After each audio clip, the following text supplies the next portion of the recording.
This channel's content is strictly for educational and informational purpose and does not endorse or promote any form of violence, harm, illegal activities, self-injuries and communal disharmony. Doctor Ganguly, আমার দুটো প্রশ্ন থাকবে। প্রশ্ন এক, মানে প্রথম প্রশ্নটাই যেটা থাকবে, ইতিমধ্যেই আপনি জানেন যে আরজি করের আর্থিক দুর্নীতির প্রসঙ্গে সিবিআই তদন্তের কথা ইতিমধ্যেই কলকাতা হাইকোর্টের তরফ থেকে নির্দেশে বলা হয়েছে। এক প্রাক্তন মানে আরজি করের প্রাক্তনী হিসেবে বিষয়টাকে কোন চোখে দেখছেন, প্রথমে জানতে চাইবে ডক্টর গাঙ্গুলি। এটা তো আমরা যেহেতু প্রাক্তনী এবং আমি প্রাক্তনী ছাত্র সংসদের সঙ্গে খুব ঘনিষ্ঠভাবে জড়িত দীর্ঘদিন ধরে, আমরা কিন্তু এটা জানি যে 2021 সাল থেকেই, অর্থাৎ ওই প্রিন্সিপাল তিনি জয়েন করার পর থেকে কিছুদিন পর থেকে কিন্তু এই ঘটনাগুলো ঘটতে শুরু করে এবং তখন এগুলো কানাঘুষো ছিল, লোকজন ফিসফিস করে বলতো, একটু একটু আমরা বুঝতেও পারতাম। কিন্তু পরবর্তীকালে এটা আমি 2018 সালের রিটায়ার করার পর থেকে আমি মাঝে মাঝে এক্সটেন্ডার শুনে যেতাম। আমি আরজি কর থেকেই রিটায়ার করেছি। 2020-21 সম্ভবত আমার যতদূর মনে পড়ছে সন্দীপ বাবু সেই সময় জয়েন করেছিলেন, 2020-তেও সম্ভবত, আমি খুব 2021-এও হতে পারে। সেই সময় থেকে কিন্তু এইগুলো লোকের মুখে মুখে ফিসফিস করে নানা কথাবার্তা শোনা যেত এবং আখতার আলীর সঙ্গে যখন বিরোধটা হয় ওই 21-এর শেষের দিক থেকে বা 22-এর প্রথম দিকে, সেই সময় কিন্তু আখতার আলী বিভিন্ন জায়গায় কিন্তু কমপ্লেন করা শুরু করেন, কিন্তু সেই কমপ্লেন গুলোর কোনো কগনিজেন্স কোথাও দেওয়া হয়নি, বরঞ্চ তাকে ম্যানিপুলেট করে ট্রান্সফার করে অন্য জায়গায় পাঠিয়ে দেওয়া হয়। কারা করেছেন বলে আপনার অভিযোগ?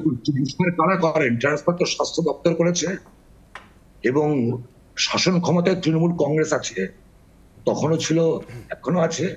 সুতরাং স্বাস্থ্য দপ্তর থেকে আরো বললে স্বাস্থ্যমন্ত্রী ছিলেন আমাদের মুখ্যমন্ত্রী, তিনিই স্বাস্থ্যমন্ত্রী।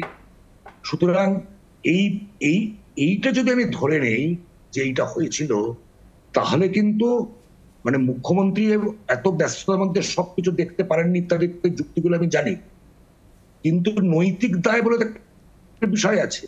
সুতরাং আমি দুর্নীতি তদন্ত আমি চাইলাম, তার কোনো কগনিজেন্স দেওয়া হলো না।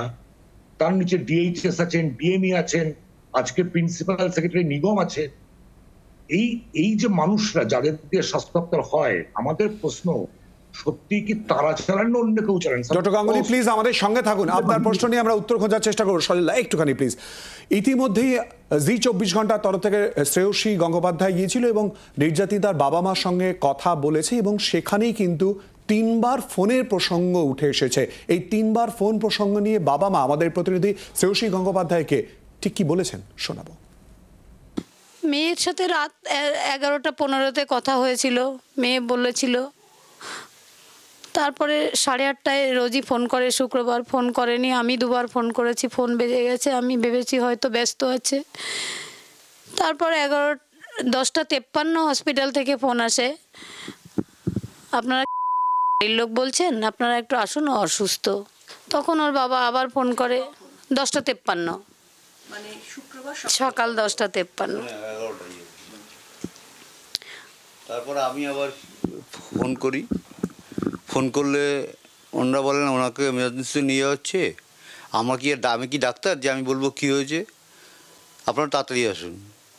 কিছুক্ষণ পরে আবার ফোন এলো, এবার আমি করার পরে উনি কেটে দিলেন। তারপরে আবার কিছুক্ষণ 2-3 মিনিট পরেই আবার উনি ফোন করছেন, অ্যাসিস্ট্যান্ট সুপার বলছি আপনার মেয়ে মনে হচ্ছে আর সুইসাইড করেছে।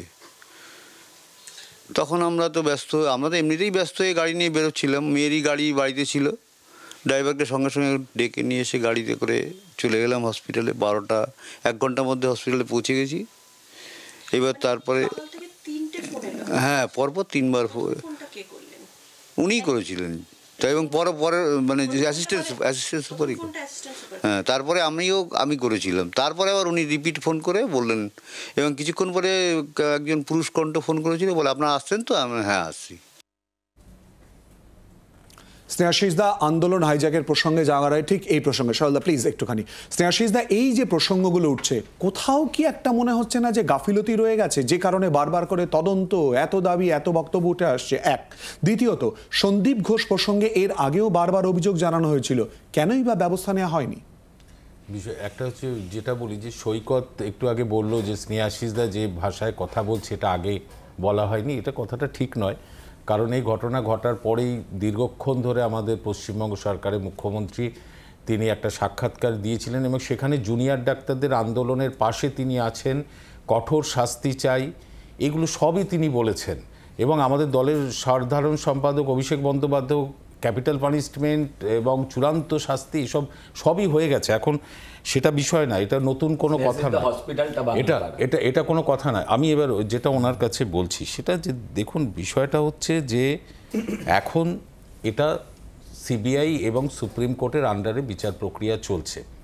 সিবিআই এর বিচার তদন্তের জন্য না, হসপিটাল ভাঙা নিয়ে তো সিবিআই এর ব্যাপার কিছু নেই। হসপিটালটা ভাঙলো কারা? মুখ্যমন্ত্রী বললেন তো দ্রুত বিচারটি দেবো, আমরা পাশে আছি, সাথে আছি, সজল আমি একটা কথা বলছি, এই ঘটনার পর সোশ্যাল মিডিয়ায় যে ধরনের গুজব এবং মিথ্যে ছড়ানো হয়েছে তোমাদের দল থেকে এবং সিপিএম থেকে, সেটা কিন্তু আজকে কিন্তু পুরো আজকে কিন্তু সেটা প্রমাণিত হয়েছে। এর কি মানে আছে? ওই হসপিটাল পুলিশ থেকে পাত্রচাইয়ের মতন সন্ধান চাইয়ের যে বিজ্ঞাপন দিয়েছিল যে ছেলেগুলোর, সেই ছেলেগুলোকে কটাকে এখন অবধি পুলিশ গ্রেফতার করেছে?